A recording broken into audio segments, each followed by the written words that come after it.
So I'm just going to make a simple texture file, which I will apply to this ground. So first, I'm going to select the ground here. I don't know if this is going to work or not, but we'll try it. I'm going to make a new UV image editor window.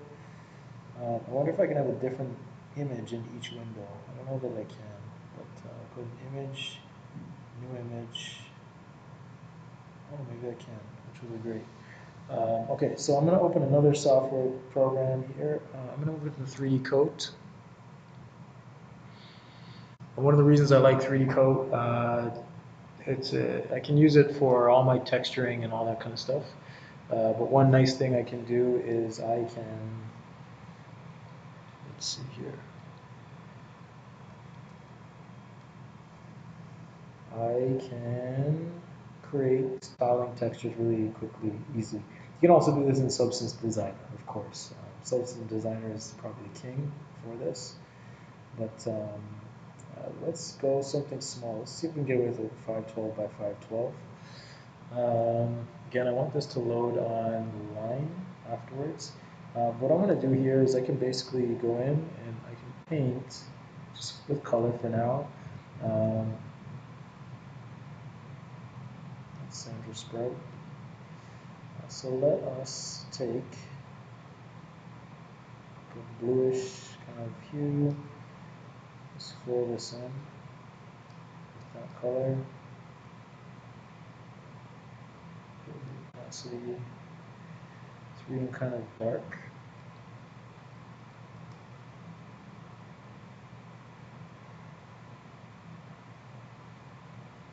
I'm just gonna get a nice kind of like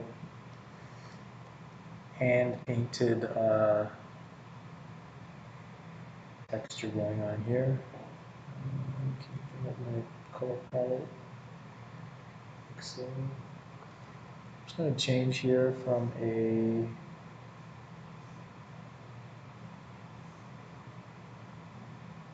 I don't know which. Okay, that's a better HDR to use.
So the key here is I don't want to make this too obvious. It's a tiling texture.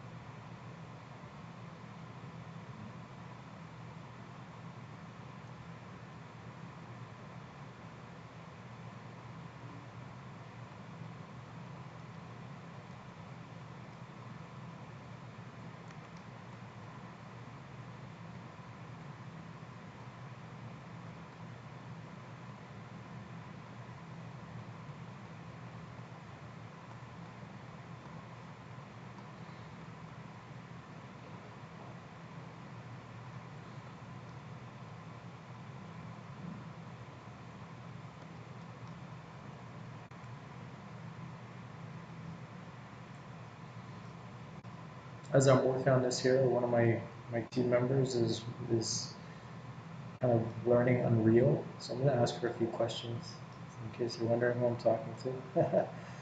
That's who I'm talking to. So don't mind this. Do you know where good to go to add code onto an object? No? Okay. Maybe I'll show that to you next time. But basically, you can, once you bring an object into the window, or onto your stage, I guess. So you bring an actor onto the stage. You'll notice that in your, I think it's the properties, you'll have the ability to add a component. So you can add a C++ script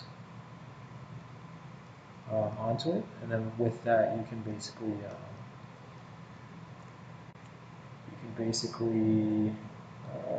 add your logic. Basically, say start kind of going through the Unreal code base and kind of describing what's supposed to happen to the object and stuff like that. So we'll probably go through it more next week, but yeah, it's just good to know. I think once you see how it operates, it will be pretty clear. Have you ever used like processing or anything like that? No? Never heard of processing? It's like a programming language, more made for like visual artists and stuff. It's pretty cool. Like all these years I've been trying to learn how to program. I wish I knew about that. It's good for like visual people because it gets you going with like seeing stuff move around really quickly. So you can kind of like start drawing things to screen. It's actually Java. So you'll probably be fairly familiar with the syntax and everything like that. It's a library based on Java, but it comes with an editor and everything like that. And it allows you to very quickly kind of start doing interactive kind of pieces and stuff like that. That's pretty cool. But anyways, Unreal and Unity are very similar to processing in the sense that basically you can you have like two main kind of blocks of code.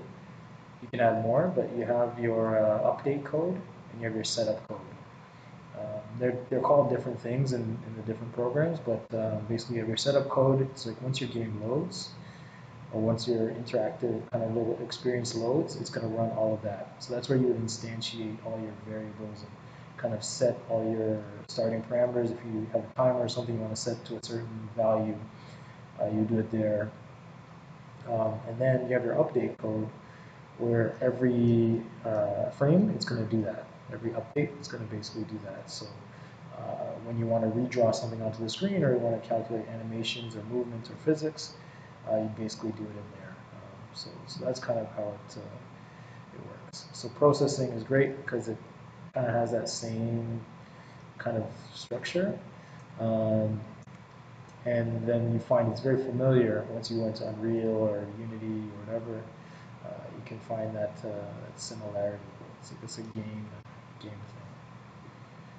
So yeah, we'll look at it, but it's nice if you've come across it already. But if you haven't, you'll get used to it pretty quickly.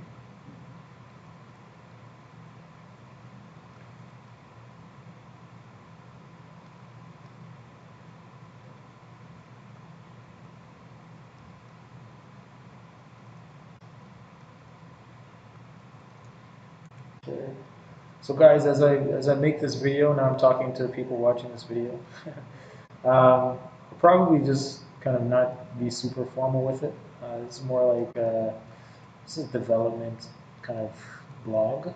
So you're kind of getting a peek at kind of behind the scenes. So you'll see us kind of trying to figure stuff out sometimes and making mistakes sometimes, and kind of working through things and kind of reworking through things.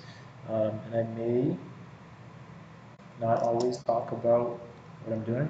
Maybe talk to people while I'm doing this. So just so you're aware of that.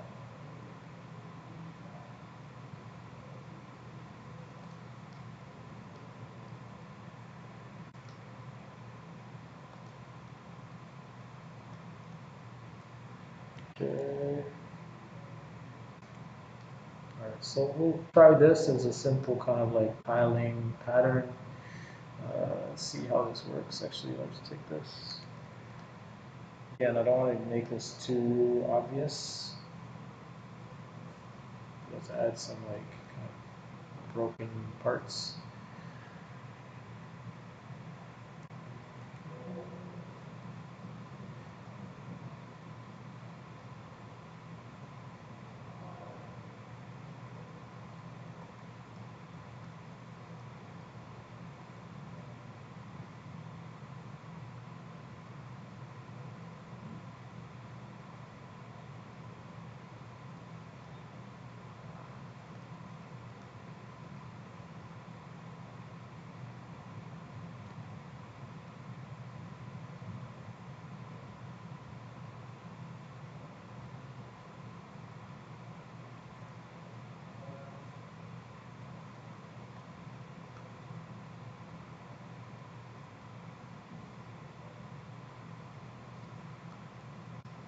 Okay, so I am still experimenting. I don't know if this will work out the way I want it to, but kind of happy with the way it's going.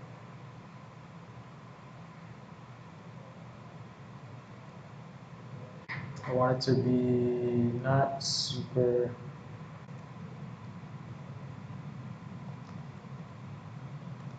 not to be too hyper real or anything like that, or to be too tight. I want it to be kind of loose and kind of more suggestive of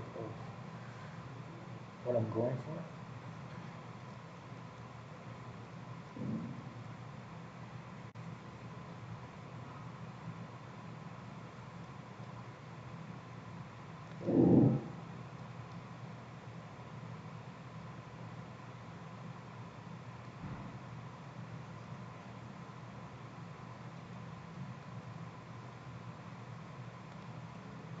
I'm going to mix up the colors a little bit so it's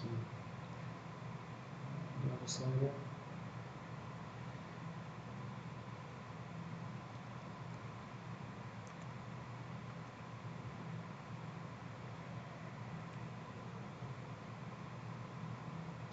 Blue. A little bit of variation here, make it kind of interesting. Maybe I can get some greens in there.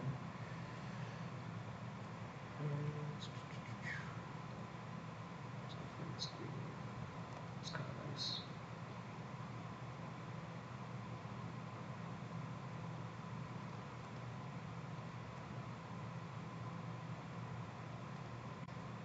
Okay. I'm going to make a new layer on top, and I will just maybe play with some of the smart materials and see what those give me. Have a nice preview here. Let's go with that. Just put this on top. Right click and fill entire layer. So I have something like this. I want to keep this subtle, so I'll make the opacity like 5%.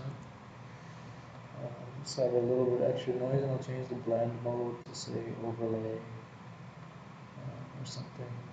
Just maybe try to, so 20% gives us, it's a little bit too much. Let's go with 5% again. Turn off, just a little bit there. I'll go for one more layer. For this one, I will just get a purple color. Just turn off the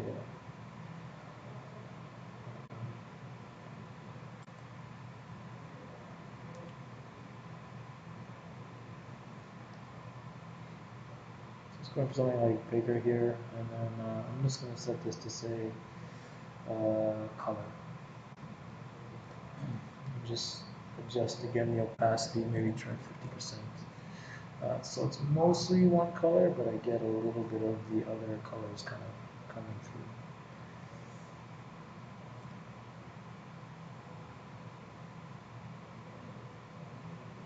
Alright, so with that, I will take this, let's go 35%. Take this now, I'll go File, Export Object and Textures, or what can I do? Go to Textures, just export the albedo. All I want is the albedo map. I didn't make anything as fancy, so I'll just export the colors. And I will go here, just put it in Stories where I'm putting it for now.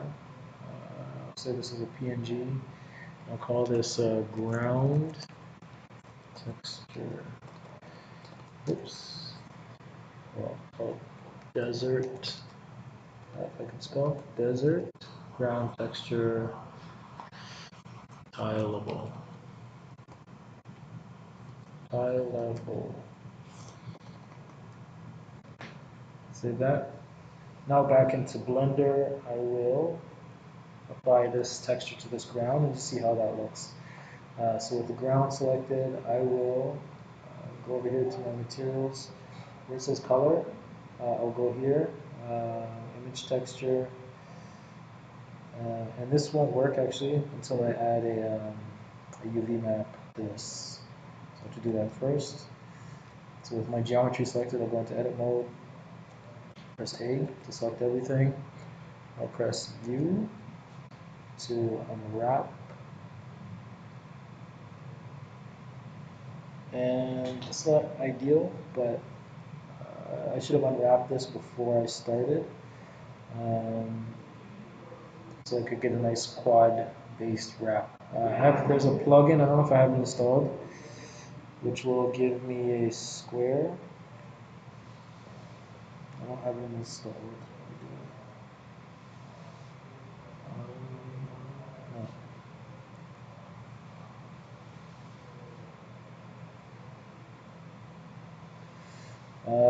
Yeah, I don't have it. So anyways, I'll just go with this, and just kind of as a proof of concept right now, I'm just going to make this UV island really big. This will force my UVs to tile. Okay, so that, imagine I put a 512 by 512 UV texture in here. It will repeat as it goes around. So we'll see what that looks like. So this is UV unwrap. So I'm going to add, I'm going to open the texture image I want to use, desert ground tilable texture. And I think, is that what I have to do? Yeah, so it's working. You can kind of see it in this preview here. Let's come out here, and you can kind of see it breaks things up a little bit.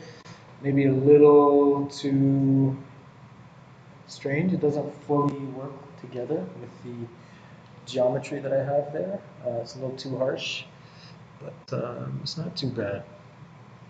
We can play with the scale of it. I'm just sizing my UV map.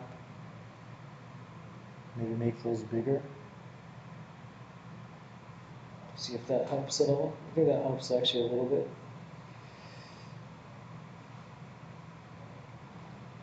And it's so blown out, like you can't really tell. So my light source is really, really bright.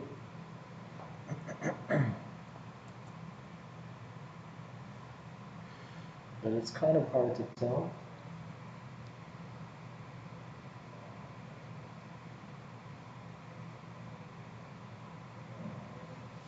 But if we change our sun, if we change this to say like, I don't know, 10, we might be able to pick it out a little better. So we can kind of see, I don't know if I'm a huge fan of it. I might just go with a flat color instead. But yeah, that's something to consider. So anyways, I'll stop here and we'll wrap for today.